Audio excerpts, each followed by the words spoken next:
আলহামদুলিল্লাহি ওয়াহদাহ ওয়াসসালাতু ওয়াসসালামু আলা মান লা নাবিয়্যা বা'দাহ আউযু বিল্লাহি মিনাশ শাইতানির রাজীম বিসমিল্লাহির রহমানির রহিম ইয়া আইয়ুহাল্লাযীনা আমানু কুতিবা আলাইকুমুস সিয়াম কামা কুতিবা আলাল্লাযীনা মিন ক্বাবলিকুম লাআল্লাকুম তাত্তাকুন عن أبي هريرة رضي الله عنه قال قال رسول الله صلى الله عليه وسلم من صام رمضان إيمانا واحتسابا وغفر له ما تقدم من ذنبه ومن قام رمضان إيمانا واحتسابا غفر له ما تقدم من ذنبه ومن قام লাইলাতুল কদরি ঈমানান ওয়া ইহতিসাবান গুফিরা লাহু মা তাকাদ্দাম মিন যামবি রাওয়াহুল বুখারী ওয়া মুসলিম। আলহামদুলিল্লাহ, প্রশংসা মাত্র সেই করুণাময় আল্লাহ সুবহানাহু ওয়া তাআলার জন্য, যার অশেষ মেহেরবানিতে আমরা এই পবিত্র দিনে পবিত্র মসজিদে উপস্থিত হতে পেরেছি। এই জন্য আল্লাহ সুবহানাহু ওয়া তাআলার দরবারে জানাই লাখো লাখো সিজদায়ে শুকর, আলহামদুলিল্লাহ। অসংখ্য দুরূদ তাসলিম বর্ষিত হোক আখিরি পেগাম মানব জাতির মুক্তির দিশারি জনাবে মুহাম্মদ রাসূলুল্লাহ সাল্লাল্লাহু আলাইহি সাল্লামের উপর। আল্লাহুম্মা সাল্লি আলা মুহাম্মাদিন ওয়া আলা আলি মুহাম্মাদ কামা সাল্লাইতা আলা ইব্রাহিম ওয়া আলা আলি ইব্রাহিম ইন্নাকা হামিদুম মাজিদ। আল্লাহুম্মা বারিক আলা মুহাম্মাদিন ওয়া আলা আলি মুহাম্মাদ কামা বারাকতা আলা ইব্রাহিম ওয়া আলা আলি ইব্রাহিম ইন্নাকা হামিদুম মাজিদ। রব্বি শরহ লি সাদরি ওয়া ইয়াসসির লি আমরি ওয়াহলুল উকদাতাম মিন লিসানি ইয়াফকাহু কওলি। আল্লাহুম্মা ইন্নী আসআলুকা ইলমান নাফিআ ওয়া রিজকান তাইয়্যিবা ওয়া আমালান মুতাকাব্বালা। আজকে যে বিষয়টি নিয়ে আলোচনা করব তা হলো রমজান মাসের পূর্ব প্রস্তুতি। রমজান মাস যে আসছে, আমরা আমাদের দায়িত্ব কর্তব্য কি, আমরা কি কাজগুলা করতে পারি, এটি আমাদের একটু হলো জানা দরকার।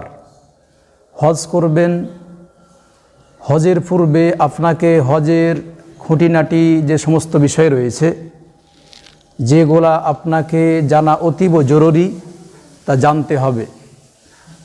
জিহাদ করতে যাবেন, জিহাদের ময়দানে কি করে জিহাদ করতে হয় আপনি যদি না জানেন, তাহলে কিন্তু জিহাদও সফলতা লাভ করতে পারবেন না। ইবাদত করবেন, ইবাদতের ক্ষেত্রে কিভাবে ইবাদত করলে আল্লাহর কাছে গ্রহণীয় হয়, কবুল হয়, অ্যাকসেপ্ট হয়, তিনি কি করে সেটা গ্রহণ করবেন তা আপনাকে জানতে হবে। না জানলে কিন্তু বিষয়টি ভালো হয় না। সিয়াম করবেন, সিয়াম রাখবেন, আসলে সিয়াম রাখছি আমি না রোজা রাখছি, এই বিষয়গুলো আপনাকে জানতে হবে। সিয়াম কি করলে ভঙ্গ হয়ে যায়, এই সমস্ত বিষয়গুলো আপনাকে জানতে হবে। শুধু কি রোজা রাখবো না সিয়াম রাখবো, রাত্রে কিছু খাবো না কি করব, এই বিষয়গুলো আপনাকে জানতে হবে। ইফতার কোন সময় করব, কিভাবে করব, আপনাকে এগুলা জানতে হবে। সালাত পড়বেন, সালাত যে পড়তে আসছেন এর পূর্ব মুহূর্তে কি করতে হবে আপনাকে জানতে হবে। তো বলছিলাম যে সিয়ামের পূর্ব মুহূর্ত যে সমস্ত বিষয়গুলা পূর্বে আপনাকে জানা দরকার, অতীব জরুরি, জানতে হবে। আপনাদের এখন 1 বছর থেকে চলছে লকডাউন। আমরা দেখে আসছি এমন একটি অসুখ, যে অসুখকে আমরা কেউ দেখতে পাই না, কিন্তু মনে হয় এত ভয় করি যাকে দেখা যায় না, যার ভয়ে আমরা সবাই ভীতু সন্ত্রস্ত, সবাই ভয় করছি যেন কি বা হয়ে যাবে, কি এমন কি ঘটে যাবে। আপনি জেনে রাখেন, আপনার মৃত্যুর সময় যে কয়দিন লিপিবদ্ধ রয়েছে, এই কয়দিনে আপনি বাঁচবেন। আপনার একদিন আগেও মৃত্যুবরণ করবেন না, পরেও করবেন না। এর অর্থ এই নয় যে আপনাকে শারঈ বিধি বিধান যেগুলা মানতে বলা হচ্ছে, সতর্ক করছে, সেগুলো আপনি মানেন, কিন্তু এমন কিছু করিয়েন না যে সমস্ত কাজ করতে গিয়ে ইসলাম বিরোধ হয়। আপনি হাটে বাজারে দেখা যাচ্ছে মানুষ গায়ের ওপর গায়ে ঠেলাস দিয়ে তারা উঠছে বাজারে, বাজারে কোনো গেলে বাজারে পা রাখার স্থান নেই। আপনি শাকসবজি কিনতে যাবেন, সেখানেই একে অপরে ধাক্কা মারছেন। বাজার গিয়ে মা বোন থেকে দেখা যায় বাজারে তারাও ধাক্কা খায়। সেই বাজারে গিয়ে বাজারের কথা বলা হচ্ছে যে নিকৃষ্ট। আবু হুরায়রা বলছেন, আল্লাহ রসুল সাল্লাল্লাহু আলাইহি সাল্লাম বলেন যে আপনার মসজিদ সর্বশ্রেষ্ঠ জায়গা। দুনিয়াতে যত প্রকার শ্রেষ্ঠ জায়গা রয়েছে, সর্বশ্রেষ্ঠ জায়গা মসজিদ, আল্লাহর ঘর। সর্বনিকৃষ্ট জায়গা হলো বাজার। বাজারে মানুষের পা ফেলার জায়গা নেই। আর মসজিদে আসলেই আপনাকে মসজিদ বন্ধ করতে হবে। মসজিদে লকডাউন রয়েছে, মসজিদে বেশি লোক হওয়া যাবে না, কোরআন সুন্নাহর কথা বললে বেশি লোক হওয়া যাবে না। এইগুলা ইসলামের বিরুদ্ধে ফাইজলামো ছাড়া আর কিছু হতে পারে না। আপনাকে কিছু কথা বলে যাই, আল্লাহ রসুল সাল্লাল্লাহু আলাইহি সাল্লামের ভাষাগুলো আপনি যদি শ্রবণ করেন তাহলে আপনার ইমানের জজবা বাড়বে। এই মসজিদ তৈরি করা হয়েছে আল্লাহকে ডাকার জন্য, মসজিদ বন্ধ করার জন্য নয়। আল্লাহকে ডাকবেন, কোরআন তেলাওয়াত করবেন, আল্লাহকে স্মরণ করবেন। আপনাকে যে সতর্ক বাণী বলা হয়েছে, সতর্ক বাণীর প্রথমে যা যে আপনার পরিষ্কার পরিচ্ছন্ন থাকার জন্য আপনাকে শরীয়ত বলছে, আত্তহুরু শাতরুল ঈমান, পবিত্র অর্জন ঈমানের একটি অঙ্গ। আপনি তো পবিত্র অর্জন করছেন কি করে? হাত ধুচ্ছেন, মুখ ধুচ্ছেন, পা পরিষ্কার পরিচ্ছন্ন করছেন। যে মুসলিম মুমিন ব্যক্তি, মুত্তাকি ব্যক্তি, 5 বার সে যদি দিনে রাত্রে এইগুলা সে অঙ্গ প্রত্যঙ্গগুলা ভালো করে ধুত করে, তাহলে করোনার ভয় আপনি করছেন আর যা করছেন, যদি আপনি 5 ওয়াক্ত সালাত ঠিকভাবে আদায় করেন, তাহলে তারপরেও যদি হয়ে যায় আপনাকে জানবেন আপনার এই করোনায় মৃত্যু রয়েছে, তাই আপনাকে হয়েছে। আপনি বলবেন না যে না আমার এই কারণে হলো, এই কারণে। এত কারণ আপনাকে তালাশ করার প্রয়োজন নেই। আপনার যদি এই করোনাতে মৃত্যু থাকে তাহলে আপনি যেই কোনো জায়গাতে লুকায়িত থাকেন আপনাকে ধরেই বসবে। তাই আল্লাহ সুবহানাহু ওয়া তাআলা বলছেন, আইনামা তাকুনু ইদরিকুমুল মাউত। তুমি যেখানে থাকো, তুমি 5 তলা বিল্ডিংয়ে, 10 তলা বিল্ডিংয়ে, কুঁড়ে ঘরে, তুমি যদি জমিনের ভিতরেই থাকো, তারপর মৃত্যুর স্বাদ যদি মৃত্যুর সময় চলে আসে, মালাকুল মাউত তোমাকে ছাড়বে না, তোমাকে মৃত্যুবরণ করতেই হবে, মৃত্যুবরণ করতেই হবে। তাই আপনাকে আমাকে পরিষ্কার পরিচ্ছন্ন থাকার জন্য আপনাকে বলা হচ্ছে, অন্য তেমন কিছু না। এত ভয়ের কারণ নেই। আপনার মৃত্যুবরণ থাকলে, আপনার এই সময়তে মৃত্যুবরণ থাকলে আপনাকে করতে হবে। কিছু প্রমাণ বলতে হয়। আমি যে এলাকাতে থাকি, আমার পরিচিত কিছু ভাই যাদেরকে ভালোবাসি, ধরেন আপনার এলাকাতে রয়েছেন, আপনাদের মসজিদে ইমাম সাহেব রয়েছেন, তারপর মজ্জেন সাহেব রয়েছেন, এলাকাতে মুরব্বী রয়েছেন। আপনারা কিছু মানুষ আছে যাদেরকে সবাই ভালোবাসেন, ভালো বলে জানেন। তো এই ব্যক্তি যিনাকে ভালো বলে জানেন, এই লোকটা আপনাকে ভালোবাসে। তো ইমাম সাহেব দেখলেন যে আমাদের মসজিদের মুসল্লি যিনি মুতাওয়াল্লি, ইনি ভালো মানুষকে অসুখ হয়েছে, তো আমি দেখতে যাব না? তা আপনি যাবেন তো। যে এলাকাতে আমি থাকি, এলাকাতে দেখলাম যে সমস্ত ভাইদের সাথে আমার পরিচয়, তো এখন যদি আমি না যাই মনে করবে যে আমার এই ওস্তাদিও ভয় করে। তো বিশ্বাস করেন, তাদের এই ভাইরা ছাড়ার কিছু হয়নি। আমি তাদের সাথে খেয়েছি, তাকে আমি ডাইরেক্ট ফোঁক, যেটা সারিয়ে ফোঁক, আমি তাকে ফোঁ দিয়ে এসেছি, তার সাথে এক খাটে বসে।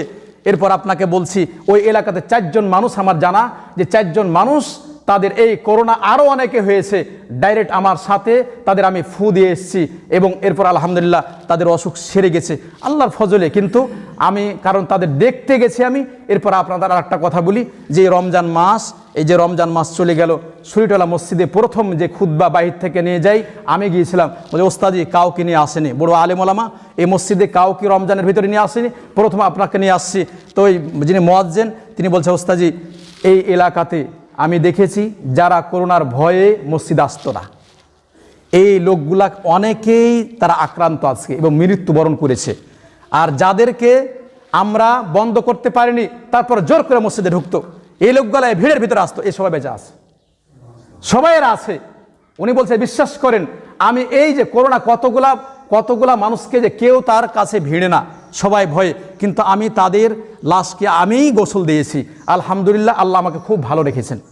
এটা হলো একটা ইমানের বিষয়।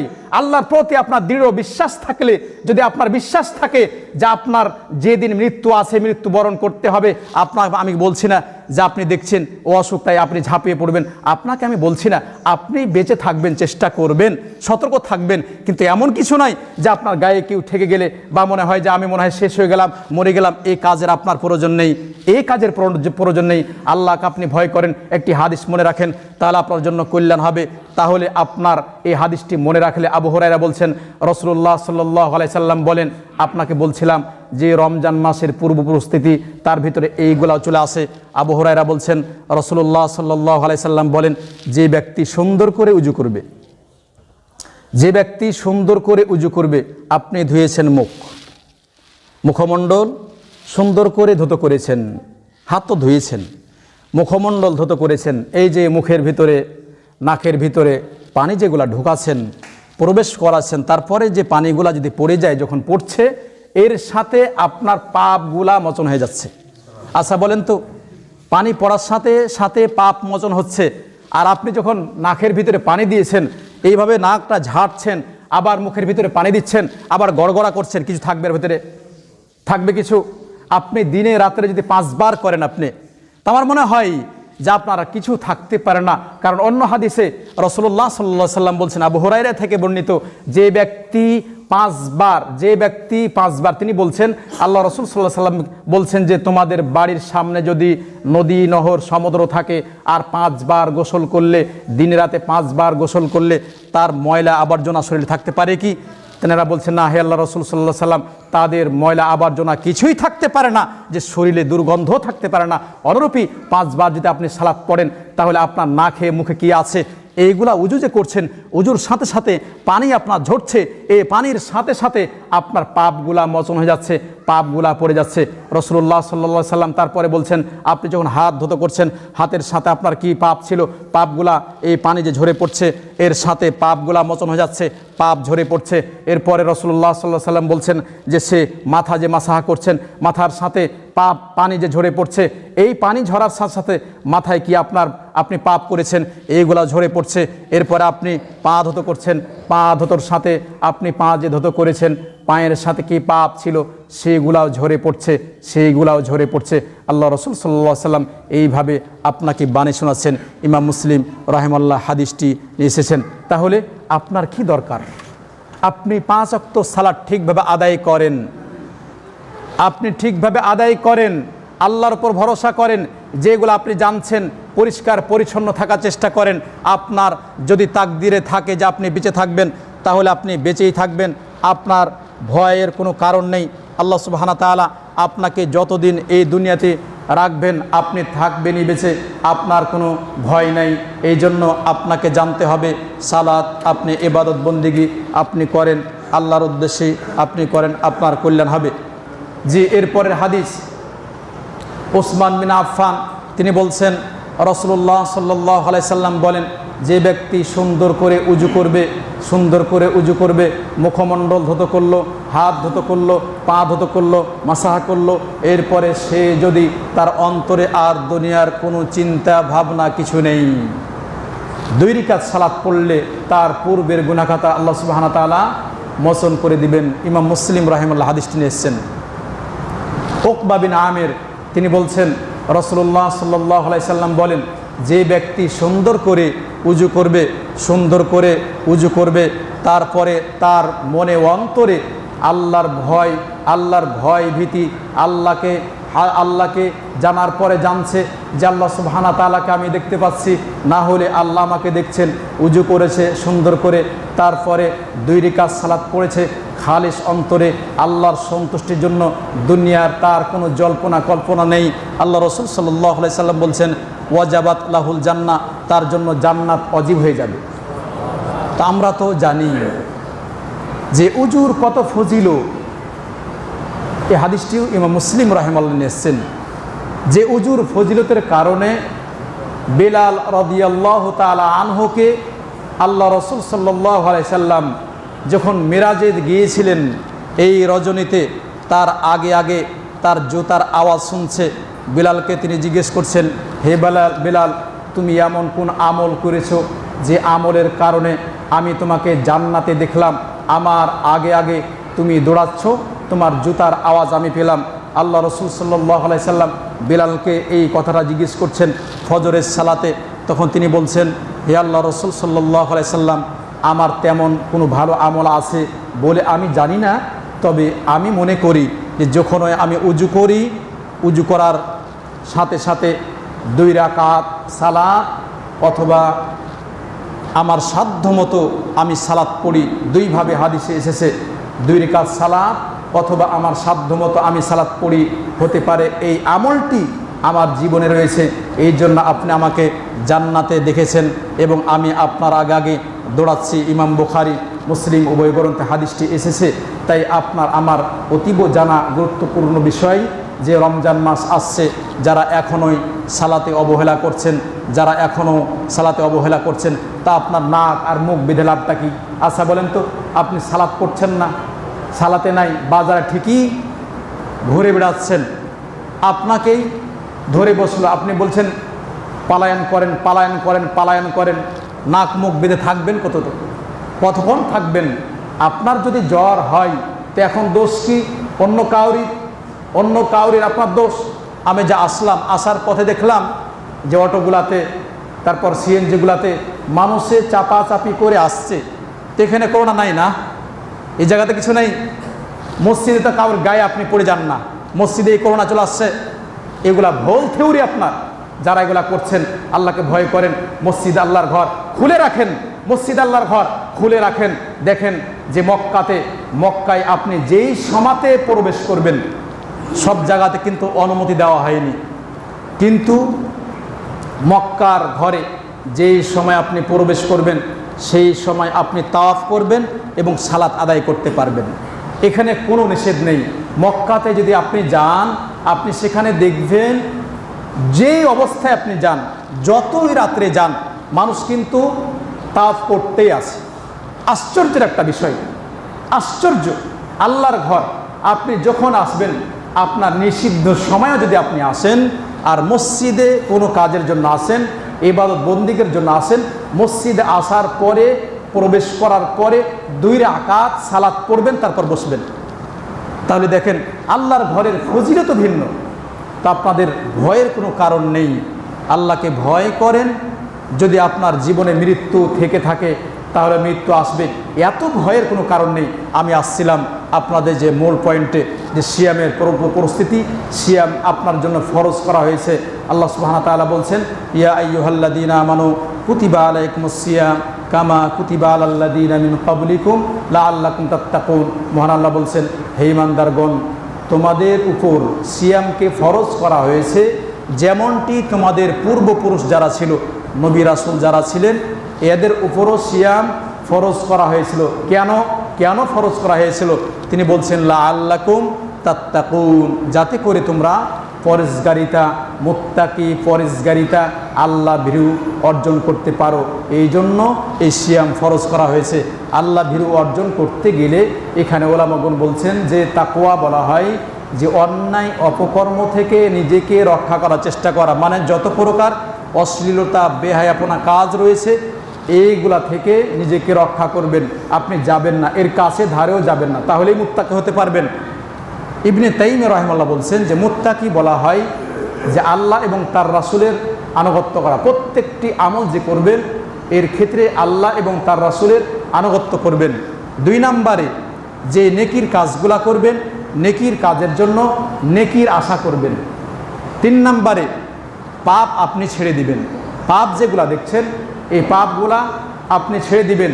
4 নম্বরে পরকালকে ভয় করবেন, পরকাল বলে একটা জিনিস রয়েছে, একে ভয় করবেন, এর নামই মুত্তাকি, এর নামই মুত্তাকি। এইভাবে ইবনে তাইমিয়া রাহিমাহুল্লাহ ব্যাখ্যা করছেন। তাহলে তাত্তাকুন, যদি আপনি মুত্তাকি হতে চান তাহলে যে বিষয়গুলো বললাম, আল্লাহ এবং তার রাসূলের আনুগত্য করা, 2 নম্বরে আপনি নেকি যে কাজ করবেন, ভালো কাজ করবেন, এর জন্য নেকির আশা করা, আর পাপ কাজ ছেড়ে দেওয়া, পাপ কাজ থেকে দূরে থাকা, আর 4 নম্বরে পরকালকে ভয় করা। আপনার জীবনে এই 4টি যদি বিষয় থাকে তাহলে আপনি অন্যায় কাজ থেকে নিজেকে রক্ষা করতে পারবেন ইনশাআল্লাহ। আল্লাহ যেন আমাদের সে তৌফিক দান করেন। তাহলে যে আয়াতটি পড়লাম, এই আয়াতে ফরজ করে দেই যে আপনার উপর সিয়াম ফরজ, আপনার উপর সিয়াম ফরজ। এখন আমরা আসি সিয়াম আর রোজা। দেখেন আমরা সমাজে জানি অনেকে রোজা না বুঝলে আমরা বুঝি না, সিয়াম বললে ভারী মনে হয়। তা আপনারা যেহেতু আহলুল হাদিস কোরআন সুন্নাহর অনুসারী, সিয়াম কথাটাই আপনি চালু করার চেষ্টা করবেন। দেখেন সিয়াম আর রোজার ভিতরে পার্থক্য আপনাকে দেখাই দিই, তাহলে আপনার মনে হবে। আর সিয়ামের অর্থ হলো, শাব্দিক অর্থ হলো আল ইমসাক। ইমসাক মানে বিরত থাকা। ইমসাক অর্থ কি? বিরত থাকা। আর রোজা অর্থ উপবাস থাকা। আচ্ছা, উপবাস থাকা যায়, তা আমি এখন আপনার পার্থক্য দেখাই দিই। সিয়াম মানে বললাম কি? বিরত থাকা।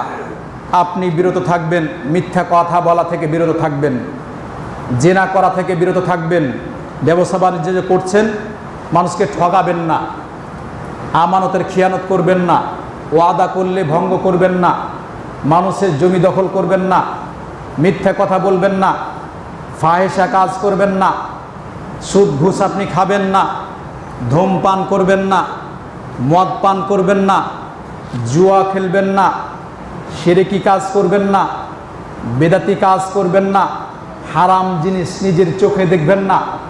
এরপরে দাড়ি যার নেই দাড়ি ছেড়ে দিবেন, টাকনুর নিচে প্যান্ট পরবেন না, যা জানেন অশ্লীল কাজ সবগুলা থেকে বিরত থাকার নামই হলো সিয়াম। বুঝা গেছে? তাহলে সিয়াম কেন বলবো? মুমিন মুত্তাকি মুসলিম ব্যক্তিরা সিয়াম থাকে, রোজা থাকে না। রোজা মানে উপবাস থাকা। রোজা যদি আপনি থাকেন তাহলে শুধু আপনি খাবেন না, পানাহার করবেন না, মানুষকে গালিগালাজ করবেন, মানুষকে ঠগাবেন, মিথ্যা কথা বলবেন, জেনাও করবেন, অন্যায় অশ্লীলতা বেহায়াপনা ছবিও দেখবেন, মানুষকে ঠগাবেন, যত প্রকার অন্যায় কাজ আছে সবগুলাই করবেন। এর নাম হলো উপবাস থাকা। আর উপবাস থাকে হলো অমুসলিম হিন্দুরা উপবাস থাকে, এরা সিয়াম রাখে না। মুসলিম মুমিন ব্যক্তি এরা সিয়াম রাখে, আমরা সিয়াম রাখি। বোঝা গেছে? তাহলে সিয়াম এই জন্য আল্লাহ সুবহানাহু ওয়া তাআলা বলছেন, হে ঈমানদারগণ তোমাদের উপর সিয়ামকে ফরজ করা হয়েছে। তাহলে সিয়ামের অর্থ যখন আপনি জানবেন তখন আপনি এই কাজগুলো থেকে দূরে থাকবেন। আমির সনাআনী তিনি বলছেন যে সিয়ামের শারঈ অর্থ বলতে গিয়ে তিনি বলছেন যে সিয়ামের শারঈ অর্থ হলো যে আপনি খাবেন না, পানাহার থেকে দূরে থাকবেন, আর এই সিয়াম রেখে আপনার স্ত্রী সহবাস করবেন না। আর যেগুলা বললাম এর ভিতরে অন্তর্ভুক্ত। অন্য ওলামাগণ বলছেন যে সিয়ামের শারঈ অর্থ হলো যে আপনি ফজর যে সালাত পড়লেন, ফজর যখন আপনি বেলাল যে আজান দিয়েছেন, রাত্রে সেহরি খাওয়ার জন্য আজান আপনাকে দেওয়া হয়েছে, আর উম্মে মাকতুম আজান দেন যে আপনি এখন সালাত পড়েন। এই উম্মে মাকতুমের আজানের পর থেকে নিয়ে সূর্য ডোবা পর্যন্ত যত প্রকার অশ্লীল কাজ রয়েছে এগুলা থেকে বিরত থাকবেন। এর সাথে আপনি খাবেন না, পানাহার করবেন না, স্ত্রী সহবাস করবেন না। আর যা বললাম সবই অশ্লীল যে কাজ রয়েছে এগুলা থেকে বিরত থাকবেন। এর নামই সিয়াম। আশা করি বুঝেছেন যে সিয়াম এবং রোজার ভিতরে পার্থক্যটা বোঝা যাচ্ছে। আল্লাহ যেন আমাদের বোঝার তৌফিক দান করেন। আবার বলবো কি, বোঝা গেছে? তাহলে সিয়াম আমরা থাকি, রোজা আমরা থাকি না। এই জন্য সিয়াম রাখার জন্য চেষ্টা করবেন, রোজা নয়। যারা ঠগাচ্ছেন আর অন্যায় কাজ করছেন তারা রোজা থাকছেন, উপবাস থাকাই হচ্ছে। তাই আবু হুরায়রা বলছেন, রাসূলুল্লাহ সাল্লাল্লাহু আলাইহি সাল্লাম বলেন মাল্লাম ইয়াদা কাওলা যুরি ওয়াল আমালা বিহি ফালাইসা লিল্লাহি হাজাতুন আন ইয়াদা তুআমাহু ওয়া শারাবাহু।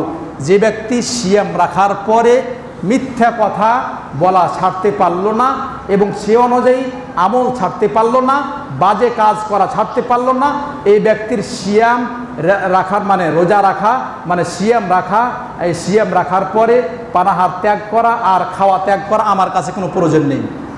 তাহলে আপনি যদি এগুলা করেন আর বলছেন আমি সিয়াম রাখছি, তাহলে কিন্তু আপনার সিয়াম কবুল হবে না, অত সহজ নয়। আল্লাহর কাছে কবুল যেভাবে হয় সেইভাবে আপনাকে করবেন। পূর্ব পরিস্থিতি হিসেবে একটা দোয়া শিখে নেন। ইবনে মাজাহ রাহিমাহুল্লাহ নিয়েছেন হাদিসটি আনাস বিন মালিক থেকে বর্ণিত, যার মুখস্থ নেই এই দোয়াটা পাঠ করার চেষ্টা করবেন। প্রত্যেক ফজরের সালাত যে পড়েন, ফজরের ফরজ সালাতের পরে শেষ বৈঠকে এই দোয়াটা আল্লাহ রাসূল সাল্লাল্লাহু আলাইহি সাল্লাম সাহাবাদের শিক্ষা দিয়েছেন, তিনি নিজে পড়তেন এবং অপরদের শিক্ষা দিয়েছেন। যে দোয়াটা আমি খুতবার ভিতরে পড়ে থাকি, আল্লাহুম্মা ইন্নী আসআলুকা, আপনারা পড়বেন আল্লাহুম্মা ইন্নী আসআলুকা ইলমান নাফিআ ওয়া রিজকান তাইয়্যিবা ওয়া আমালান মুতাকাব্বালা। এই দোয়াটির ভিতরে সব আমলই লুকায়িত রয়েছে। আপনি আল্লাহকে বলছেন এই দোয়াটা ফজর সালাত যে পড়ছেন, ফজর সালাতের ফরজ সালাতে আল্লাহ রাসূল সাল্লাল্লাহু আলাইহি সাল্লাম শেষ বৈঠকে এই দোয়াটা পড়তেন, আল্লাহুম্মা ইন্নী আসআলুকা, হে আল্লাহ তোমার কাছে আসআলুকা ইলমান নাফিআ, কল্যাণকর ইলম চাচ্ছি, যে ইলমটা কল্যাণকর। তাহলে সালাতের ভিতরে যে দোয়া, ওলামাগণ বলছেন যে সালাতের ভিতরে যে দোয়াটা কবুল হয়, সে দোয়াটা সালাম ফিরানোর পূর্বে যে দোয়া করা হয়, এই দোয়াটা আল্লাহর কাছে গ্রহণীয় হয়, অ্যাকসেপ্ট হয়, আল্লাহ অ্যাকসেপ্ট করেন, গ্রহণ করেন। সেটা হলো আল্লাহুম্মা ইন্নী আসআলুকা ইলমান নাফিআ। আল্লাহকে বলছেন হে আল্লাহ তোমার কাছে কল্যাণকর ইলম চাচ্ছি, ওয়া রিজকান তাইয়্যিবা, এবং তোমার কাছে পবিত্র রিজিক চাচ্ছি। পবিত্র রিজিক না খেলে কিন্তু আপনার সিয়াম হবে না। তাহলে আপনি পবিত্র রিজিক খাচ্ছেন, এই জন্য আল্লাহর কাছে চাচ্ছেন হে আল্লাহ তোমার কাছে ওয়া রিজকান তাইয়্যিবা, আরও কি চাচ্ছি, পবিত্র রিজিক চাচ্ছি, আর কি চাচ্ছি, ওয়া আমালান মুতাকাব্বালা, এমন আমল যেটি তোমার কাছে গ্রহণীয় হবে, এই আমল করা আমি চাচ্ছি। মনে থাকবে দোয়াটি, মুখস্থ না থাকলে ইমাম সাহেবের কাছ থেকে মুখস্থ করে নেবেন, আল্লাহুম্মা ইন্নী আসআলুকা ইলমান নাফিআ। দেখেন এটা হলো ইখলাস। আপনি আল্লাহর কাছে এমন জ্ঞান চাচ্ছেন যে জ্ঞানটা আল্লাহর কাছে গ্রহণীয় হয়, মঞ্জুর হয়, কবুল হয়, অ্যাকসেপ্ট হয়, এটা আল্লাহকে আপনি বলছেন আল্লাহুম্মা ইন্নী আসআলুকা ইলমান নাফিআ। তাহলে এর ভিতরে ইখলাস, এটা ইখলাসের দলিল। ওয়া রিজকান তাইয়্যিবা, আর পবিত্র রিজিক, এটা হলো রাসূল সাল্লাল্লাহু আলাইহি সাল্লামের অনুসরণের মাধ্যমে পবিত্র রিজিক পাওয়া যায়। ওয়া আমালান মুতাকাব্বালা, আল্লাহকে বলছেন হে আল্লাহ আমি যে আমলগুলা করছি যাতে করে রাসূল সাল্লাল্লাহু আলাইহি সাল্লাম যেইভাবে দেখিয়ে দিয়েছেন, বলে গেছেন, সেইভাবে আমলটা হয় আর তোমার কাছে কবুল হয়, এই জন্য আপনি বলছেন ওয়া আমালান মুতাকাব্বালা, আর আমলগুলো যাতে তোমার কাছে কবুল হয়। মনে থাকবে এটা হলো এই দোয়াটাই আপনাদের রমজান মাসের পূর্ব পরিস্থিতি। আপনি এটি নিয়মিত পড়েন, দেখবেন আল্লাহ সুবহানাহু ওয়া তাআলা আপনার অন্তরে আপনার খালিস অন্তর ঢেলে দিবেন। আল্লাহর জন্য আপনার ভয় হবে, আল্লাহর জন্য সিয়ামগুলা রাখবেন। তাই আবারও বলছি আল্লাহুম্মা ইন্নী আসআলুকা ইলমান নাফিআ ওয়া রিজকান তাইয়্যিবা ওয়া আমালান মুতাকাব্বালা। যে অন্তর থেকে চাচ্ছেন যে দোয়াটা মুখস্থ করবেন, তারা আশা করি মুখস্থ হয়ে যাবে। আর যে চাচ্ছেন না, ইচ্ছা করছেন ঘুমাবেন, মন আইলো গেল, শুনলাম না, আমরা এমনই মানুষ, সময়কে কাজে লাগাই না। মসজিদে এসে যারা ঘুমানোর চেষ্টা করছেন, আপনাকে সব থেকে অলস ব্যক্তি আমি বলবো। কেন? সব সময় শয়তান আপনার পিছনে লেগে আছে, কি করে এলেম থেকে আপনাকে দূরে রাখবে। মসজিদে আসার পরও হাই কপাল পোড়া মানুষ, এই একদিন জুমার দিন আসার পরেও কিছু শিখতে চায় না, কি শুনলাম না গেও কিছু বুঝলাম না, কি বললো খুতবাতে ইমাম গো, কি বিষয়টা বলেছিল এটাও মনে থাকে না। আপনাকে জিজ্ঞেস করা হলে ইমাম সাহেব কি বলেছিলেন, কি বিষয় বলেছিলেন, আপনার মনে থাকে না, তার মানে শয়তান লেগে আছে, আপনাকে কি শুনতে দিবে না, দোষ আপনার না। তারপরে শয়তানের তারা আপনি দোষ দিতে পারেন না। আপনাকে আল্লাহ সুবহানাহু ওয়া তাআলা সৃষ্টি করেছেন যে বিষয়গুলো কল্যাণ হবে, আপনি কল্যাণ করার জিনিস জানেন, আর নিজে ধোঁকা দিচ্ছেন আপনি। জমি ক্রয় করবেন, জমিটা কতবার যে দেখছেন, অথচ মৃত্যুবরণ করলে জমি গাড়ি বাড়ি সব পড়ে থাকবে, কিন্তু আপনি একবারও যাচাই বাছাই করলেন না যে আমি কোন আমলটি করলে আমার খালিস অন্তরে আল্লাহর জন্য কবুল হবে। এই জন্য আমরা পূর্ব প্রস্তুতি হিসেবে আল্লাহর জন্য খালিস অন্তরে নিয়ত করব, আল্লাহ যেন আমাদের সিয়ামগুলা কবুল করেন, আল্লাহ যেন এগুলা কবুল করেন এবং আমাদের পরকালে নাজাত দেন। এক নম্বরে মনে রাখবেন যে পূর্ব প্রস্তুতি হিসেবে আপনাকে এই সিয়াম করার জন্য আপনাকে খালিস অন্তর থাকা লাগবে, খালিস অন্তর থাকাই লাগবে, যে আপনি আল্লাহকে বলবেন আল্লাহ আমি খালিস অন্তরে সিয়াম রাখছি। দুই নাম্বার আপনি বলবেন যে আল্লাহ যাতে খালিস অন্তরে যেমন সিয়ামগুলা তোমার জন্য করব, রাসূল সাল্লাল্লাহু আলাইহি সাল্লাম যেইভাবে বলেছেন, যেইভাবে করতে বলেছেন, যাতে আমার সিয়ামগুলা সেইভাবে হয়। আপনি রাসূল সাল্লাল্লাহু আলাইহি সাল্লামের অনুসরণ যদি আপনি করেন তাহলে আপনার অন্তরে আসবে যে আপনি পবিত্র রিজিক খাবেন। হারাম রিজিক যদি আপনি করে থাকেন, হারামি কাজ করে থাকেন, হারামি ব্যবসার সাথে জড়িত থাকেন, সুদের সাথে জড়িত থাকেন, ঘুষের সাথে জড়িত থাকেন, খবরদার এই কাজ থেকে নিজেকে হাত গুটিয়ে নেন। আর আপনি হারাম খায়েন না, রমজান মাসে হারাম আপনি খায়েন না। হতে পারে রমজান মাসে হারাম থেকে নিজেকে রক্ষা করার চেষ্টা করেন, এই রমজান মাসে ইবাদত বন্দি করেন, আল্লাহর কাছে ক্রন্দন করেন, আল্লাহকে আপনি বলেন আল্লাহ আমি হালাল খেতে চাই, হারাম আমি খেতে চাই না, হালাল খেতে চাই, হারাম খেতে চাই না। তাই এই জন্য আবু হুরায়রা বলছেন যে শেষ জামানায় এমন এক আসবে, এমন সময় আসবে যেদিন মানুষ হারাম ভক্ষণ করছে না, হালাল এটি একবারও তারা খেয়াল করবে না। তাই শেষ জামানা চলে এসেছে। আল্লাহ রাসূল সাল্লাল্লাহু আলাইহি সাল্লাম বলেছিলেন, তার যখন এই দুনিয়াতে এসেছিলেন তিনি হাত দেখাইছিলেন যে আমি আর আমার মৃত্যু, আমি যে দুনিয়াতে এসেছি আর কিয়ামত, এইভাবে তিনি দেখাইছিলেন। তাহলে 1500 বছর পূর্বে তিনি এইভাবে দেখাইছেন, কিয়ামত তো তাহলে 1500 বছর চলে গেছে, হঠাৎ করে কখন কিয়ামত চলে আসবে আপনি আমি বলতে পারবো না। যতদিন আমি বেঁচে আছি অন্তত হালাল ভক্ষণ করার চেষ্টা করেন, নিজেকে ধোঁকা দিয়েন না। হারাম খেয়ে জেনে রাখেন আপনার ইবাদত কবুল হবে না, আপনার সন্তান সন্ততি ভালো হবে না, আপনার স্ত্রী আপনার কথা শুনবে না, আপনার ছেলে আপনার কথা শুনবে না। হারাম যদি আপনি ভক্ষণ করেন, আপনার ছেলে দেখবেন রাস্তা পথে বিড়ি টানছে, সিগারেট টানছে, আপনার কথা শুনছে না, আপনার কষ্ট লাগবে। আপনি দেখবেন যে আশ্চর্য, আমার তাহলে মনে হয় সমস্যা রয়েছে, কিছুতে সমস্যা রয়েছে। সালাফগণ তার পূর্ব দেখতেন কোনো অন্যায় কাজ হয়ে গেলে তিনি মনে মনে ভাবতেন মনে হয় আমার কোনো ইবাদতে ত্রুটি রয়েছে, আমাদের দোয়া কবুল হয় না কেন? আপনি দেখবেন যে আমার মনে হয় এই রিজিকের সমস্যা রয়েছে। আপনি একবার যাচাই বাছাই করেন যে আপনার রিজিকটা পবিত্র করার চেষ্টা করেন। রমজান মাসের পূর্ব প্রস্তুতি আপনি ইখলাস করবেন, আল্লাহ রাসূল সাল্লাল্লাহু আলাইহি সাল্লামের অনুসরণের মাধ্যমে আপনি ইবাদত বন্দি করবেন, হালাল আপনি খাবেন, হারামের কাছে ধারেও আপনি যাবেন না। আল্লাহ রাসূল সাল্লাল্লাহু আলাইহি সাল্লামদের নবী রাসূলদের আল্লাহ সুবহানাহু ওয়া তাআলা বলছেন ইয়া আইয়ুহার রাসূলু কুলু মিনাত তাইয়্যিবাতি ওয়া আমালুস সালিহা, হে নবী রাসূল তোমরা যারা রয়েছো তোমরা পবিত্র রিজিক থেকে খাও এবং তোমরা আমালে সালিহা করো, তোমরা আল্লাহকে ভয় করো। তাই আল্লাহ সুবহানাহু ওয়া তাআলা নবী রাসূলদেরকে পবিত্র রিজিক থেকে খাওয়ার জন্য বলছেন এবং আমালে সালিহা করতে বলছেন। আপনার পবিত্র রিজিক না হলে আপনার হজও কবুল হবে না, আপনার যাকাতও হবে না, আপনার দানও কবুল হবে না, আপনার সাদকাও কবুল হবে না, আপনার সিয়ামও কবুল হবে না। আবু হুরায়রা বলছেন আল্লাহ রাসূল সাল্লাল্লাহু আলাইহি সাল্লাম বলেন যে আল্লাহ তাআলা পবিত্র বিধায় পবিত্র রিজিক ছাড়া আল্লাহর কাছে কবুল হয় না। আপনি দোয়া করছেন আর হারাম খাচ্ছেন, দোয়া করছেন আল্লাহর কাছে অনেক দোয়া করছেন কিন্তু আপনার কবুল হয় না, আপনি দেখেন সমস্যা রয়েছে। তাই সালাফগণ দেখতেন যে আমার ইবাদত কবুল হচ্ছে কি হয় না, আমি সমস্যায় কেন, এই কেন, তারা নিজে দেখতেন যে আমার সমস্যার কারণে এইগুলা ঘটছে। মানুষকে দোষারোপ করতেন না। তারা যদি জামাতের সহিত এক ওয়াক্ত সালাত ছুটে যেত তাহলে বলতেন যে মনে হয় আমি কোনো সমস্যা ঘটাইছি, আমার জীবনে সমস্যা হয়েছে, এই জন্য তাদের সারাটা দিন তারা অনুতপ্ত হইতেন, আমি কি অন্যায় কাজ করেছি এই জন্য আজকে জামাতটা পাইনি। তারা এগুলা করতেন। আমরা তো মসজিদে আসেই না, কি আর অনুতপ্ত করব? অনুতপ্ত আবার কি আছে? অনুতপ্তর কি আছে? ছেলে মেয়ে তো ঠিক হয় না, আপনার ছেলে মেয়ে আপনার কথা শুনেন, আপনি তো একবার অনুতপ্ত হন না যে আপনার মৃত্যুর পাঁজরে লড়ছেন, তারপর আপনি হারামি ব্যবসা আপনার ছাড়ছেন না, কি এত লোভ আপনার? আপনার 2 দিনে ক্ষণস্থায়ী দুনিয়াকে আপনি ত্যাগ করেন, আল্লাহর জন্য আপনি হালাল রুজিক যা রয়েছে আপনার অল্প টাকাতে আল্লাহ বরকত দিবেন। অল্প টাকা আপনার বরকত রয়েছে, এই অল্প টাকা আপনি খেয়ে যান। আপনাকে গাড়ি বাড়ি করে আপনার সন্তান সন্ততিকে নষ্ট করতে হবে না। আপনি যদি পবিত্র রিজিক খেয়ে যান, তাহলে আপনার সন্তান সন্ততি জানবে যে আমার বাবাই কোনোদিন হারাম রিজিক খায়নি, বিধায় হারামি আমরা উপার্জন করব না। আপনার জীবন ক্ষণস্থায়ী, মৃত্যুবরণ করতেই হবে। আপনার মৃত্যুকে স্মরণ করেন, হালাল রুজি খান। রমজান মাস এসেছে আপনার জীবনের কল্যাণ করার জন্য। রম শব্দ মানে এই আল্লাহ সুবহানাহু ওয়া তাআলা বলছেন শাহরু রমাদানাল্লাযী উনজিলা ফীহিল কুরআন। এই রমজান মাস, রমস শব্দটার অর্থ হলো মিটিয়ে দেওয়া। কি অর্থ? মিটিয়ে দেওয়া। কি মিটাবেন? রমজান মাস আপনার জীবন থেকে পাপ রাশি যা আছে, এই পাপ রাশিগুলা মিটিয়ে দেওয়ার জন্য রমজান মাস এসেছে।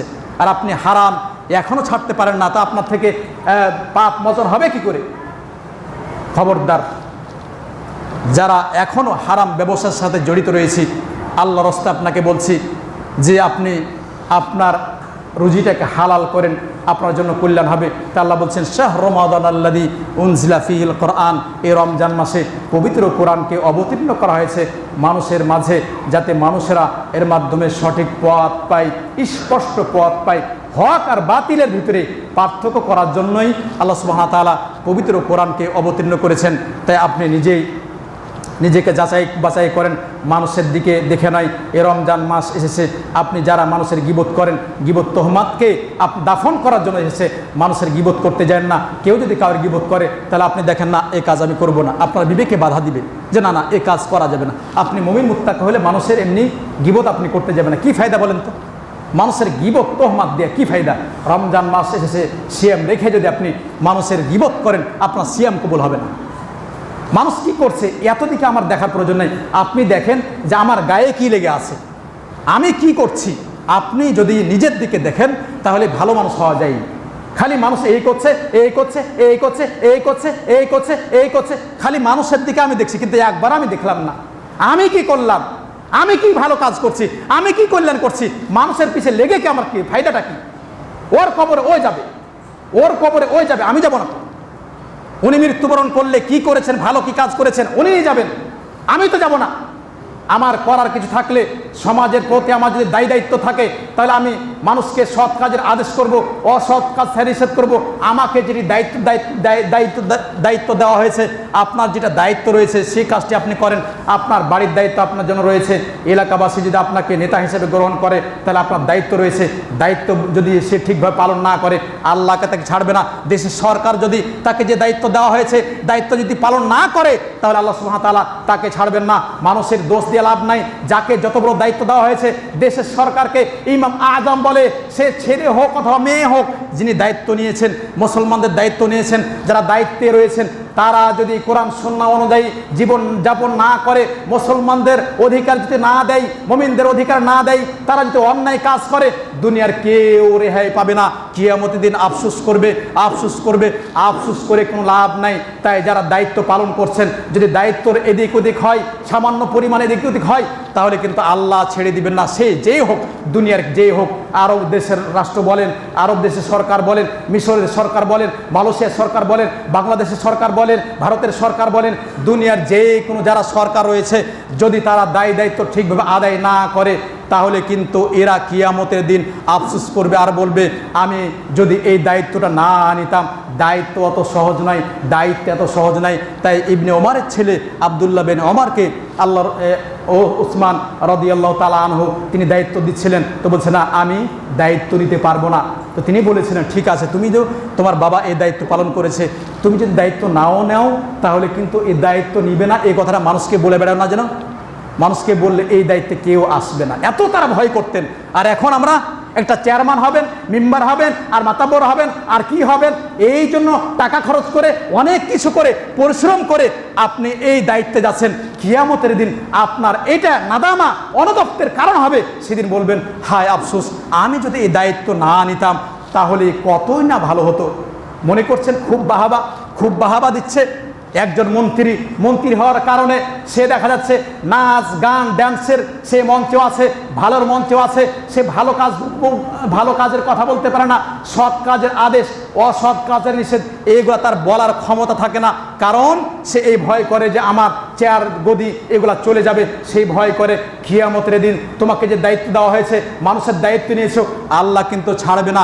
রমজান মাস এসেছে হারামকে ত্যাগ করার জন্য, রমজান মাস এসেছে হালাল গ্রহণ করার জন্য, রমজান মাস এসেছে হালাল গ্রহণ করার জন্য, রমজান মাস এসেছে আপনার জীবন থেকে পাপরাশি যা করেছেন এগুলা ত্যাগ করার জন্য, রমজান মাস এসেছে আপনার পাপগুলাকে পুড়িয়ে ছারখার করার জন্য। তাই রমজান মাস আসার পরে যদি আপনার পাপকে মোচন না করতে পারেন, সবথেকে দুর্ভাগ্য হতভাগ্য ব্যক্তি আপনি। এই জন্য কে কি করছে এগুলো আপনার আমার দেখার প্রয়োজন নেই, আমি কি করছি এটাই দেখার বিষয়। আল্লাহ বলছেন ইয়া আইয়ুহাল্লাযীনা আমানু কু আনফুসাকুম ওয়া আহলিকুম নারা, হে ইমানদারগণ নিজেকে বাঁচাও, তোমার আহাল পরিবারকে বাঁচাও। কে করছে আমার দেখার কি প্রয়োজন? আমি দেখতে যাব কেন? আল্লাহ আমাকে দেখতে বলেননি, আমাকে দায়িত্ব দিয়েছেন যে আমার সাধ্যমতো যতটুকু আমি পারবো চেষ্টা করব। ফাত্তাকুল্লাহা মাসতাতাতুম, সাধ্যমতো আল্লাহকে ভয় করো। যেখানে আমার বলার কিছু নেই এই জায়গাতে আমার বলি আউড়িয়া কোনো ফায়দা নেই। নিজে নিজে দায়িত্বশীল, আপনি নিজে বাঁচেন, আপনার পরিবারকে বাঁচান। আল্লাহ বলছেন ওয়ানদির আশিরাতাকাল আকরাবিন, হে নবী তুমি তোমার আহাল পরিবারকে জাহান্নামের ইন্ধন থেকে, জাহান্নামের শাস্তি থেকে তাদেরকে বাঁচাও। তা আপনার নিজের স্ত্রীকেই তো পর্দা করাতে পারেন না, তা আপনি আবার কাকে পর্দা করাবেন? আপনার মেয়েই তো আপনার কথা শুনে না, তা আপনি কেমন বাবা রে বাবা, কেমন বাবা আপনি?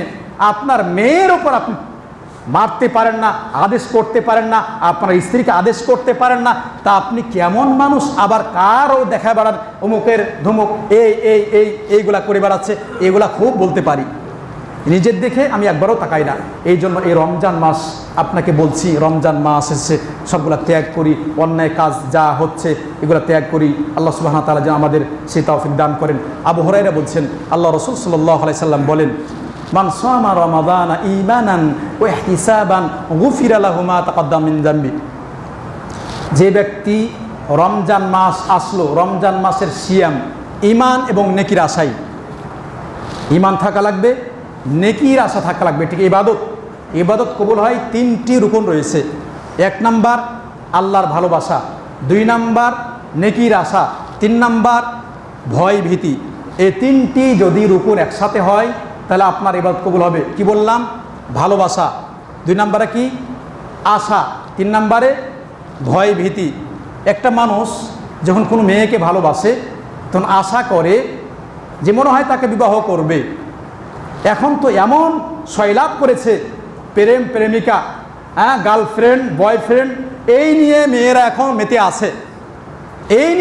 আছে, এই ভালোবাসাতেই সবগুলা নষ্টামি যা নষ্ট করছে, এই ভালোবাসাকে কেন্দ্র করে আপনার ছেলে মেয়ে পরিবার সবগুলা তাই ভালোবাসার ক্ষেত্রে আল্লাহকে আপনি ভালোবাসেন, যে আল্লাহকে ভালোবাসেন এই ভালোবাসার জন্য কিন্তু মসজিদে আসা।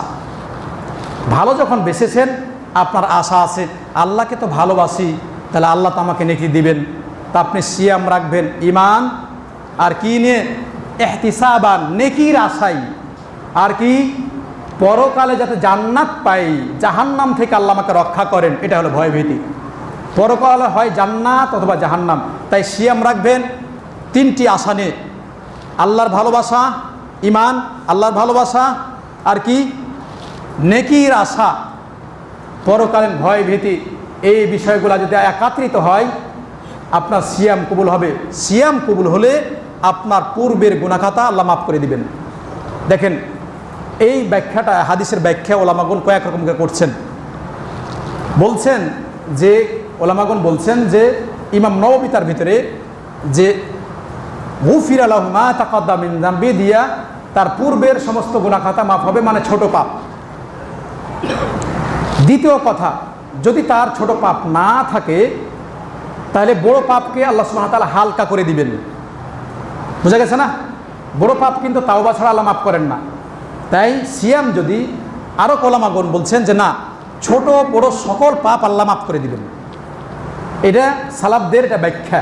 তো যা হোক, তাওবা ছাড়া বড় পাপ মোচন হয় না, কিন্তু আপনার ছোট পাপগুলা মোচন করে দিবেন, আর বড় পাপ থেকে থাকে এগুলা হালকা হবে। এগুলা কি হবে? হালকা হবে। আপনি যদি তাওবা করে বসেন, খালিস অন্তরে তাওবা করেন, তাহলে বড় ছোট সকল পাপ কি হয়ে যাবে? মাফ হয়ে যাবে। তাই সিয়াম রাখবেন, আর যা পাপ করেছেন এই জন্য খালিস অন্তরে তাওবা করবেন। আল্লাহ সুবহানাহু ওয়া তাআলা আপনার ছোট বড় পাপ সকল পাপকে মাফ করে দেবেন। আমরা কি চাইবেন আল্লাহর কাছে মাপ? নাকি চাইবেন আল্লাহর কাছে ক্ষমা চাইবেন। এরপরে বলছে রমান কামা রমাদান ঈমানান ওয়া ইহতিসাবান গুফিরা লাহু মা তাকাদ্দাম মিন যামবি। যে ব্যক্তি ঈমান এবং নেকির আশা নিয়ে তারাবির সালাত বলেন অথবা তাহাজ্জুদ বলেন, এই সালাত যে পড়বে এর পূর্বের গুনাহ খাতা মাফ করা হবে। যদি আমরা জানি, ওলামাগণ বলছেন যে তাহাজ্জুদের সালাত এই তারাবির একই সালাত। তবে হ্যাঁ, ওলামাগণ এইভাবে ব্যাখ্যা করছেন যে আপনি এই রাতে যদি সালাত পড়েন, তাহলে আপনি যদি ইচ্ছা করেন আরও সালাত পড়বেন, ওই রাতে উঠে আপনি বেতরটা রেখে দিবেন, তারপরে আপনি ইচ্ছা করলে ওই রাত্রে উঠে সালাত পড়তে পারেন। বেতরটা পরে পড়লে আপনার যা পড়লেন সবগুলা বেতর হয়ে যাবে, কিয়ামুল লাইল হয়ে যাবে। কেউ বলেন যে আপনি এই রাত্রে পড়লেই আপনার জন্য যথেষ্ট, আর পড়ার প্রয়োজন নেই। তারপরও যদি আপনি পড়তে চান, আপনার জন্য অপশন রয়েছে, যা সালাফগণ এইভাবে ব্যাখ্যা করেছেন। কারণ ইসলাম শরীয়ত প্রশস্ত, আপনাকে এখানে বলছে না যে আপনি হয়তো রাত্রে উঠলেন আর পড়বেন না, পড়তে পারবেন না, এটা এমনটি কিন্তু না। এই হাদিস দলিল কি? যে বেলাল রাদিয়াল্লাহু তাআলা আনহু যখন উজু করতেন তার সাধ্যমতো সালাত পড়তেন। আপনি তারাবি সালাত পড়েছেন, আপনি গভীর রাত্রে আবার আপনার ঘুম ভেঙেছে, উজু করলেন, আপনার সাধ্যে যতটুকু কুলাচ্ছে আপনি সালাত পড়েন। এই হাদিস থেকে, এই হাদিসের ইজতিহাদ করে সালাফগণ এই ব্যাখ্যা করেছেন। আল্লাহ সুবহানাহু ওয়া তাআলা যেন আমাদেরকে রমজান মাসে ইবাদত বন্দি করার তৌফিক দান করেন এবং আমরা যা করব যাতে যেন কবুল হয়। যে এরপরে হাদিসের লাস্টে বলছেন ওমান কামা লাইলাতুল কদর ঈমানান ওয়া ইহতিসাবান গুফিরা লাহু মা তাকাদ্দাম মিন যামবি। যে ব্যক্তি লাইলাতুল কদরে ইবাদত বন্দি করবে তার পূর্বের গুনাহ খাতা মাফ করা হবে। ইমাম বুখারী মুসলিম উভয় গ্রন্থে হাদিসটি এসেছে। আবু হুরায়রা বলেন রাসূলুল্লাহ সাল্লাল্লাহু আলাইহি সাল্লাম বলেন, 101টা পর্যন্ত আবু হুরায়রা বলছেন রাসূলুল্লাহ সাল্লাল্লাহু আলাইহি সাল্লাম বলেন যে রমজান মাস আসলে জান্নাতের দরজা খোলা হয় আর বন্ধ করা হয় না। এরপরে তিনি বলছেন যে জাহান্নামের দরজা বন্ধ করা হয় আর খোলা হয় না। এরপরে বলছেন যে শয়তান যে রয়েছে, শয়তান আর যেগুলা অবাধ্য শয়তান, ইবলিস আর সাথে অবাধ্য শয়তান যারা আছে, এদেরকে বেঁধে রাখা হয়, আটকানো হয়।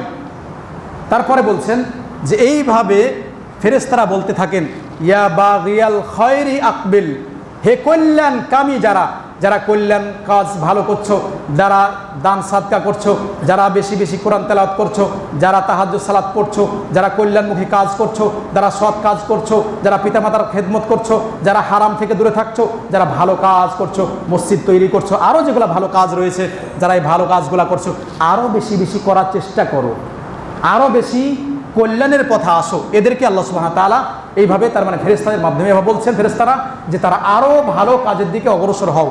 এরপরে বলছেন ইয়া বাগিয়া শাররি আকসির, যারা অন্যায় কাজ করছো, এখনও যারা বিড়ি টানেন, এখনও যারা মদ পান করেন, এখনও যারা সিগারেট টানেন, এখনও যারা দাড়িকে শেভ করেন, এখনও যারা হারাম খান, এখনও যারা সুদ খান, এখনও যারা ঘুষ খান, এখনও যারা জেনায় লিপ্ত আছেন, এখনও হারাম যারা লিপ্ত আছেন, এদেরকে এখানে ফেরেশতারা বলছে তোমরা যে জাহান্নাম থেকে মুক্তি দান করেন। তাই রমজান মাসের পূর্ব পরিস্থিতি আপনার জীবনে যাতে কবুল হয় আল্লাহর কাছে প্রার্থনা করবেন, আল্লাহর কাছে খালেস অন্তরে ইবাদত যাতে হয় সেভাবে আল্লাহর কাছে কাকুতি মিনতি করে যে যে কাজ করেন অন্যায় কাজ থেকে কি করে রেহাই পাবেন আল্লাহর কাছে আপনার নিজের যা সমস্যা রয়েছে আল্লাহকে বলেন।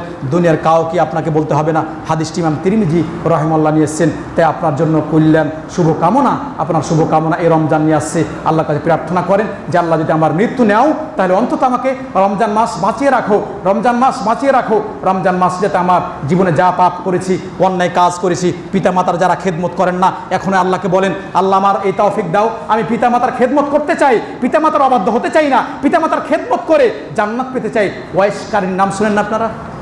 ওয়াইস কারীর নাম শুনেছেন? একে বলা হয় খিয়ারুত তাবিঈন, শ্রেষ্ঠ তাবি। ইনি এত মায়ের খেদমত করেছিলেন যে আল্লাহ রাসূল সাল্লাল্লাহু আলাইহি সাল্লাম পর্যন্ত তিনি বলেছিলেন যে ওয়াইস কারনীকে তিনি কিন্তু আল্লাহ রাসূল সাল্লাল্লাহু আলাইহি সাল্লাম যুগ পেয়েছিলেন, ওই সময়তে তিনি ইয়ামান দেশে ছিলেন। তো আল্লাহ রাসূল সাল্লাল্লাহু আলাইহি সাল্লাম পর্যন্ত উমর বিন খাত্তাবকে বলেছিলেন যে তুমি যদি ওয়াইস কারনীকে পাও তাহলে এর কাছে দোয়া চেয়ে নিও, কারণ তিনি কোনো দোয়া করলেই কবুল হয়ে যেত। আর তিনি কোনো এলাকাতে যদি প্রকাশ পাইতো যে ওয়াইসকারণী এলাকাতে আছে, আর এক এলাকাতে চলে যেতেন, কারণ মানুষে খুব তার পিছে লাগতো যে আমার যে দোয়া করেন, এই করেন। তার মানে মুত্তাকি ব্যক্তি নিজেকে গোপন রাখার চেষ্টা করতেন। আর আমরা কি খুব প্রকাশ করি যে মানুষ জানুক আমি খুব মুত্তাকি, দান করছি, মানুষ জানুক। আপনার দান তো জানায় তো নষ্ট করে দিচ্ছেন। কাউকে যদি আপনার গোপনে দান করতে হয়, তার নাম এখন ছড়াবে। আপনি চান যে গোপনীয় যা কবুল হয়। তাই ওয়াইসকারণী তার মায়ের এত খেদমত করেছিল, তাই পিতামাতার খেদমত করেন, আপনার জন্য আল্লাহর পক্ষ থেকে কল্যাণ রয়েছে। এ রমজান মাস পাওয়ার পরে যারা পিতামাতার খেদমত করেননি, এখনোই তাওবা করেন, ইস্তেগফার করেন, পিতামাতার খেদমত করার জন্য চেষ্টা করেন, তাহলে আপনার জন্য কল্যাণ হবে। আল্লাহ যেন আমাদের কল্যাণ দান করেন, আল্লাহর কাছে আমরা প্রার্থনা করছি। সংক্ষিপ্ত আকারে সিয়াম ভঙ্গের কারণগুলো একটি আপনাদের বলে দেবো, আমরা খুতবা শেষ করে দেবো ইনশাআল্লাহ। 1 নম্বরে, রমজান মাসে সিয়াম রাখার পর কেউ যদি ইচ্ছা করে খেয়ে নেয়, পান করে নেই, তাহলে সিয়াম ভঙ্গ হয়ে যাবে। আর কেউ যদি ভুলবশত খেয়ে নেই, আপনি ভুলবশত পেট পুরা করে পরিপূর্ণ করে খেয়ে বসেছেন, আপনি সিয়াম রেখে দিবেন, সিয়াম আপনার হয়ে যাবে। আবু হুরায়রা বলছেন, রাসূলুল্লাহ সাল্লাল্লাহু আলাইহি ওয়াসাল্লাম বলেন, যে ব্যক্তি ভুলে গিয়ে খেয়ে ফেলেছে অথবা পান করেছে, সে যেন সিয়ামটাকে পূর্ণ করে নেই। ইমাম বুখারী রাহিমাহুল্লাহ হাদিস নিয়ে এসেছেন। এরপরে সিয়াম ভঙ্গ হয়ে যায় যদি ইচ্ছা করে, যারা কেউ হস্তমৈথুন করে, কেউ হাত দিয়ে যারা বীর্যপাত করে, এর সিয়াম ভঙ্গ হয়ে যাবে। 3 নম্বরে, কেউ যদি ইচ্ছা করে বমি করে, মুখে হাত দিয়ে বমি করে দেয়, বমি করলে তার সিয়াম ভঙ্গ হয়ে যাবে। অনিচ্ছায় যদি বমি হয়ে যায়, তাহলে সিয়াম ভঙ্গ হবে না। অনিচ্ছায় বমি হলে সিয়াম ভঙ্গ হবে না। মা বোন যারা রয়েছেন, তাদের যদি হায়েজ অথবা নেফাস হয়, হায়েজ আমরা বুঝি, মা বোন যারা আছেন তারাই বুঝে, তাদের 7 দিন হয়, প্রত্যেক মাসে 7 দিন, অথবা কারো একটু কম অথবা বেশি হয়। যদি তাদের এই হায়েজ হয় অথবা নেফাস, বাচ্চা হলে এই রক্ত যেটা প্রবাহিত হয়, একে নেফাস বলা হয়। তাই হায়েজ অথবা নেফাস যদি আপনার এই সূর্য ডুবার সামান্য মুহূর্তেও হয়, তাহলে তার সিয়াম ভঙ্গ হয়ে যাবে। তার সিয়াম কী হবে? ভঙ্গ হয়ে যাবে। এরপরে সিয়াম ভঙ্গ হয় যদি অনেক সময়তে মা বোন যারা রয়েছেন, যে খাবার আপনি টেস্ট করছেন যে পাকটা করেছি, পাক এখন ভালো হয়েছে না হয়নি, তো ওলামা সালাফগণ কয়েকটি কথা বলেছেন, 2টি। তার ভিতরে যদি আপনি টেস্ট করেন শুধু মুখে আর ভিতরে না যায়, তাহলে সিয়াম ভঙ্গ হবে না। আর বেশি যদি আপনি টেস্ট করতে যান, তাহলে সিয়াম ভঙ্গ হয়ে যাবে। তার টেস্ট যদি আপনি করেন, অন্তত হালকা যাতে হয়, লবণ, আমরা বলি যে লবণ টেস্ট করা, লবণ চাখা বা লবণ দেখেন, এই কথা যে বলেন, এটা যাতে হালকা হয়। বেশি হলে সিয়াম ভঙ্গ হয়ে যাবে এভাবে বলছেন। সালাফগণ বলছেন না, লবণ টেস্ট করলে সিয়াম ভঙ্গ হয় না। দুটাই বলছেন, আপনি বেশি করতে যাবেন না, সামান্য কিছু করলে আপনার ভঙ্গ হবে না। আর একটা যে বিষয়, যে রমজান মাসে সিয়াম যে আপনি করবেন, ফজরের পূর্বেই আপনাকে নিয়ত করা লাগবে। ফরজ সিয়াম ফজরের পূর্বেই রাত্রেই আপনি নিয়ত করবেন, মুখে উচ্চারণ করে নয়, অন্তর আপনার নিয়ত থাকবে। হাফসা রাদিয়াল্লাহু তাআলা আনহা তিনি বলছেন, আল্লাহ রাসূল সাল্লাল্লাহু আলাইহি ওয়াসাল্লাম বলেন যে ফরজ সিয়ামের ক্ষেত্রে তিনি বলছেন, আল্লাহ রাসূল সাল্লাল্লাহু আলাইহি ওয়াসাল্লাম বলেন যে সে ফজরের পূর্বে রাত থাকা অবস্থায় সে যেন নিয়ত করে। তাই ওলামাগণ বলছেন, কেউ যদি এই নিয়ত করে যে এখন সিয়াম রেখেছে আর দিনের বেলা সিয়াম থাকবে না, সে সিয়াম থাকলেও তার সিয়াম ভঙ্গ হয়ে যাবে, কারণ সে কি নিয়ত করে নাই। তাই এইভাবে সালাফগণ বলছেন। জি, তাই আমরা বিষয়গুলো লক্ষ্য করব, যাতে আল্লাহ সুবহানাহু ওয়া তাআলা আমাদের এইগুলোর প্রতি লক্ষ্য করতে তৌফিক দান করেন। আরেকটা বিষয়, অনেকে আমরা ধারণা করি শরীর থেকে রক্ত বের হয়ে গেলে সিয়াম ভঙ্গ হয়। জি না, শরীর থেকে রক্ত বের হলে সিয়াম ভঙ্গ হয় না। আর কিছু বিষয় আমরা বলে থাকি, যেগুলা যে সফর বিষয়গুলো রয়েছে, সফর ইচ্ছা হলে আপনি সিয়াম রাখবেন, ইচ্ছা হলে আপনি সিয়াম আপনি ভঙ্গ করবেন, পরে সেটি কাজা আদায় করে নেবেন। আর একটা যেটা, যে স্ত্রী সহবাস যদি আপনি করেন, তাহলে আপনার ইচ্ছা করে স্ত্রী সহবাস করলে আপনার তো সিয়াম ভঙ্গ হবে। এর কাফারা হিসাবে আপনাকে দাসমুক্ত করতে হবে, না হলে লাগাতার 2 মাস সিয়াম রাখতে হবে, আর না হলে আপনি যদি না পারেন 7 জন মিসকিন খাওয়াবেন। এইভাবে হাদিসে বর্ণনা করা হয়েছে। তো আমরা বিষয়গুলোর প্রতি লক্ষ্য করব।